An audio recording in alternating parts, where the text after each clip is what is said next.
Hello world, my name is Ihor and today we have a special guest, the Pink Loquelic Iteritas.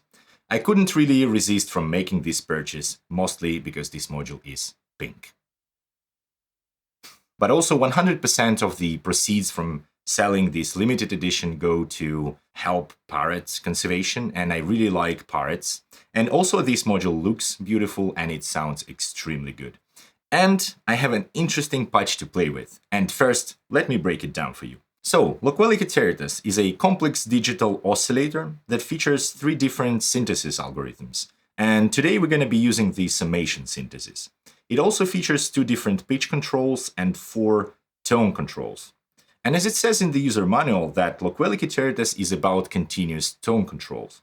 So we're going to hook up a few different LFOs into the tone modulation inputs and travel through the 4-dimensional soundscape today with the help of Maestro. Maestro is a 6-channel modulation controller. The shapes are super obvious and it's easy to use. I really like this module. So we have the clock going from the MIDI module over here into the Maestro, and also the reset going from Steppy, track A, into the Maestro, and then 4 outputs, 4 channels of the Maestro patched into the Lapsus OS for attenuation. I know that Maestro has an internal attenuation menu, but today I wanted to have Lapsus for kind of performance purpose, and also for more precise control. So let's patch the outputs from Lapsus OS into the Loquelic. So track 1 is going into Morph. Track 2 is going into Fold. Track 4 into Modulate. And this is track 4. The previous one was track 3. And this is track 4 into the Damp. Beautiful. And then the output from Loquelic goes into the Belgrade, which is an amazing filter, and it is in the low pass mode. And from Belgrade we go into the Mesor from Cosmotronic, and this is the compressor, and it also has the saturation circuit, and also it has like volume indication LEDs, which is quite handy to have at the end of the chain. And then audio goes into this module over here, and then into the Octatrack inputs C and D. On the Octatrack I have 3 tracks like over here, in static tracks, simply kick, hat, and clap. It's not like we are working on the track, it's just like to have something to relate to, you know. And then track 5 is our through track, and track 6 is our neighbor track for the modular sound. Basically I have 2 tracks to have a bit more effects, and then I set the crossfader scene B to have like scene A is on a clean sound, and scene B adds reverb and chorus to the incoming signal. And then the master track with compressor over here. And we have MIDI going into the modular, and I think that's pretty much it. I think we can start the clock. Nice, and we've got some sound coming from the Loquelic already, and I think it's just a triangle wave, and that's pretty much it. And to make it complex, we can start with modulation. I'm gonna set all the channels of Maestro to high, and it basically sends the offset voltage of 5 volts into the Lapsus, and then with these faders we can introduce one by one and have a demo. So I'm gonna start with Morph. Nice. So it's quite subtle at the beginning and then obvious at the end. Next one is Fold. Quite different, but also subtle at the beginning and quite obvious at the end. So these 2 channels can be really good for some like plucky envelope going into them. And then the third one is Modulate. This one is immediate. You can hear it immediately almost. And then Damp. And then in combination, these tones can bring you into an interesting territory of soundscapes. Nice. Let's start modulating those. So for the first one, for the first track, I'm gonna go with a chain on Maestro. Down, down, 16th, down, 16th, down, first track, chain. So And as you can see, we already have some sort of like sequence going. And first track, let's set it into 1/8. And let's listen to what we've got. So here I would like to stop a little bit. So to make this chain, I used 2 down ramps without any timing assigned to them, and then 2 down ramps with 1/16 timing assigned to them. What does it mean really?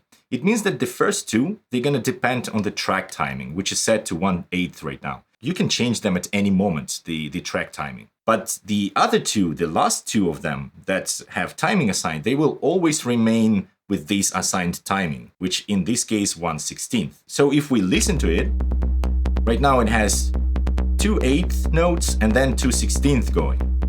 But if we change it to 1/4, the timing of the track, it changes the rhythm. And I think that's quite a cool thing for performance or for also experimentation and stuff like that. But let's go back to 1/8.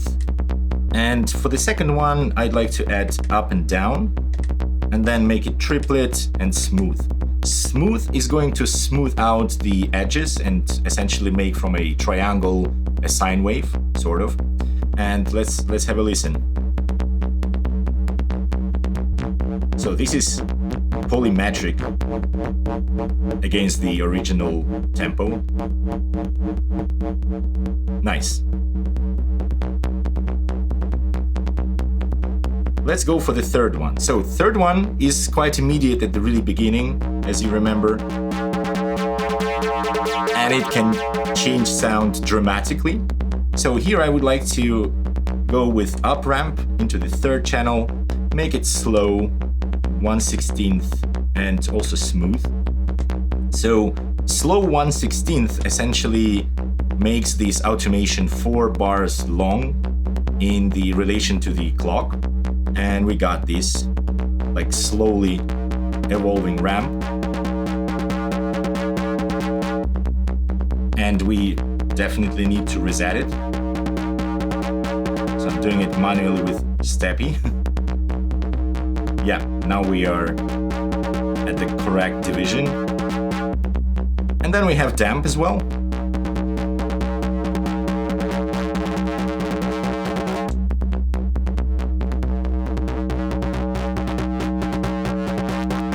And this one I would like to automate with just up ramp, and that's pretty much it. It's gonna kind of work like docking effect as well.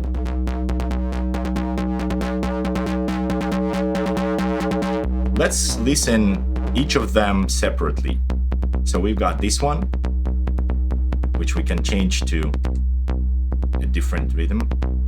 I actually like this much better. Then we have this one. Nice. Then we have this automation, 4 bars long. As you can see, it's gonna finish on the 16th. Yes, nice. And then we have this one, which is kind of pumping, right? And then different combination, like different amount of different modulations is basically a travel.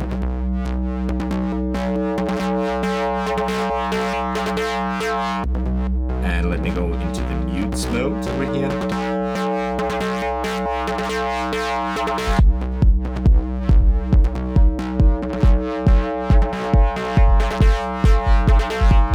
Yeah, let's go a little bit less with the modulations. Nice. Remove a little bit of high end over here. Also, if you change the pitch, it's gonna change sound dramatically, actually.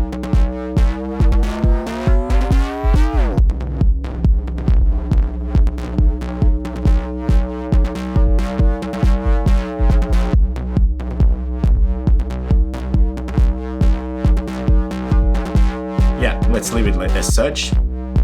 Also, with these knobs, you can generate some offset to a particular tone inputs. So it basically creates an offset voltage before the modulation voltage comes in. And as we can see with the orange indicator on the Maestro, we are hitting into our threshold. with gain 0, threshold at -5. So for me, that's about right for the volume.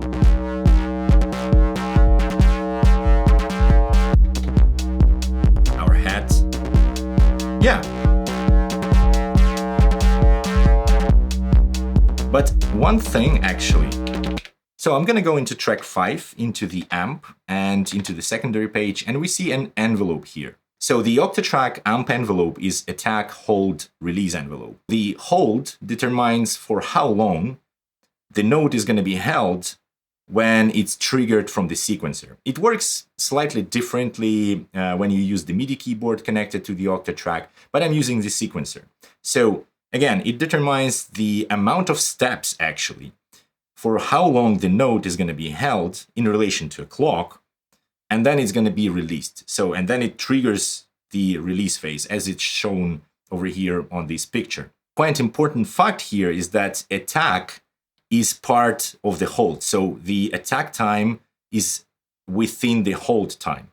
So it's kind of embedded inside of the hold time, which means that if we go into the amp over here and we set hold to 4,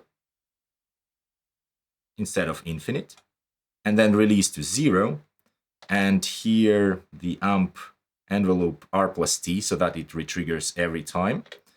And if we, let me mute everything and go back to the tracks. So we have one trig over here for the track 5 for incoming audio from Modular. And if I play it right now, since our hold is only 4 steps long, so we get sounds sounding just 4 steps long. And now if we add some attack to it, so we have sound kind of evolving with attack, then playing for 4 steps, and then cutting it, right? That's kind of ducking effect itself. So if we put the rest of the triggers, we get this kind of ducking going. It's a little bit clicky, but whatever. I think with kick, it sounds really well. Not sure if we in sync.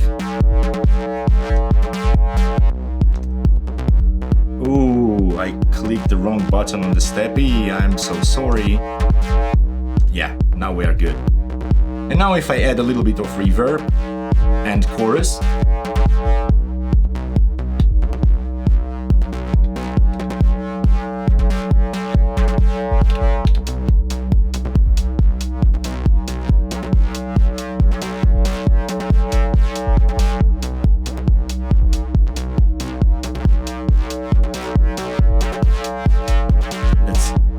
find good sounding kind of like vibe.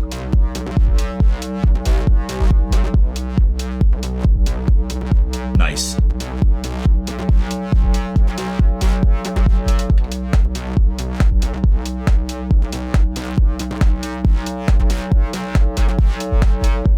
Also, I like muting on the Maestro.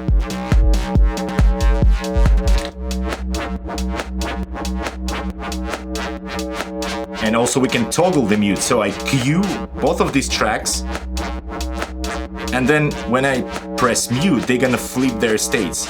Like the muted one becomes unmuted, and the unmuted one becomes muted, right?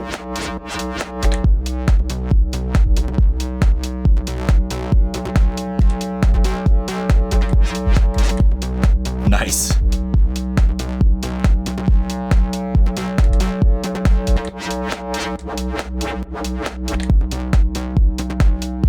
Okay, let's leave the second one over here.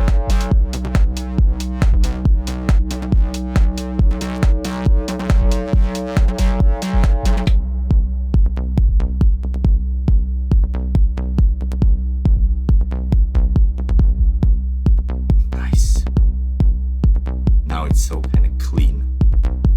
Let's introduce this modulation again, the long one, after the 4 bars.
I think that's pretty much it for today's video. I hope you enjoyed watching it, and I hope you've learned something new for yourself that you can apply to your own music production workflow, or at least got inspired to go and make music.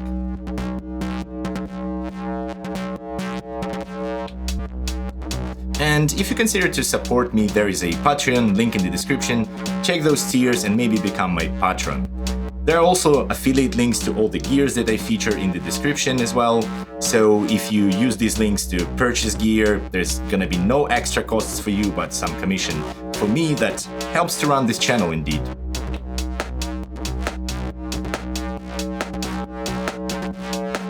Also, consider to help this video with YouTube algorithm, so like, comment, subscribe, and hit this bell button. No, I didn't say that.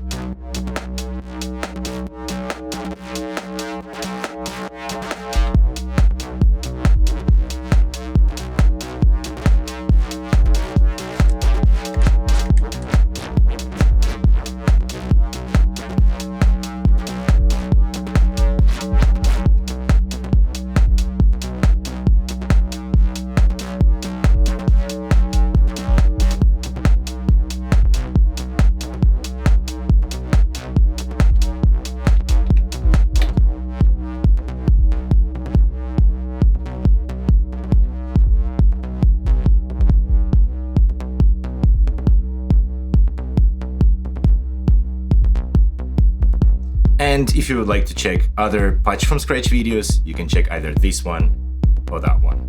I appreciate you, and until the next time,